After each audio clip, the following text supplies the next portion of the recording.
40 साल की उम्र में पैगंबर सल्लल्लाहु अलैहि वसल्लम पर पहली वही कुरान उतरी। उन्होंने सबसे पहले अपने परिवार, करीबी दोस्तों और मक्का वासियों को एक अल्लाह पर ईमान की दावत दी।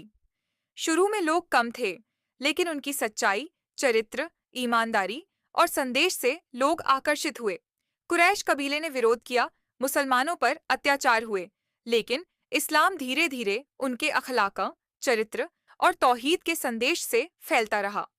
मुसलमानों पर अत्याचार बढ़े तो पैगंबर सल्लल्लाहु अलैहि वसल्लम ने पहले कुछ साथियों को हबशा, इथियोपिया भेजा। वहां इस्लाम फैला।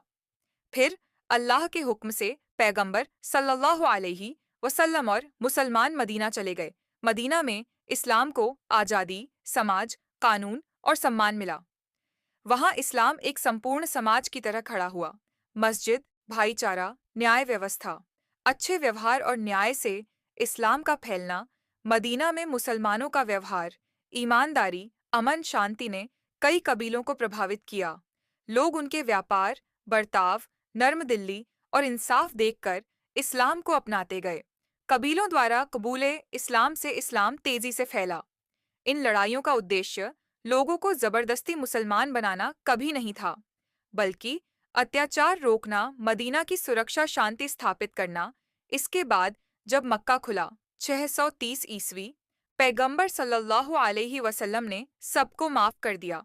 इसने इस्लाम को बड़ा सम्मान दिलाया और लोग बड़ी संख्या में ईमान लाए। पैगंबर सल्लल्लाहु अलैहि वसल्लम के इंतकाल के बाद खुलफा-ए-राशिदीन का दौर 632 से 661 ईस्वी, अबू बकर सिद्दीक रदियल्लाहु अन्हु झूठे नबियों और विद्रोहों को रोका। इस्लाम को फिर से मजबूती मिली।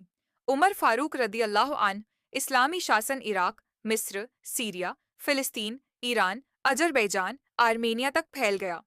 जहां इस्लाम गया, वहां अमन, टैक्स में राहत, न्यायपूर्ण शासन और भ्रष्टाचार मुक्त प्रशासन से लोग प्रभावित हुए।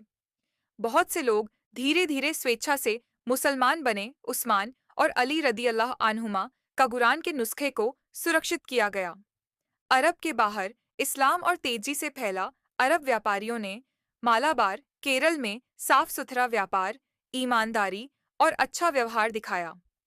लोग प्रभावित होकर इस्लाम में आए। अफ्रीका व्यापारियों ने इंसाफ, बराबरी और भाईचारे का संदेश दिया। सैकड़ों साल में इस्लाम शांतिपूर्ण तरीके से फैल गया। इंडोनेशिया, बेग, मलेशिया बिना तलवार के, सिर्फ व्यापार, अच्छे व्यवहार से इस्लाम दुनिया का सबसे बड़ा मुस्लिम देश बना। सूफियों के जरिए इस्लाम का फैलना। सूफी लोग सरल भाषा में अल्लाह की तौहीद बताते, संगीत, कविता, प्रेम और आध्यात्मिक जीवन से आकर्षित करते, गरीबों और मजलूमों की मदद करते। इससे हजारों लोग इस्लाम के करीब आए। इस्लामी सभ्यता का आकर्षण इस्लाम फैलने का एक बड़ा कारण था। बराबरी, काला सफेद, अमीर गरीब सब बराबर।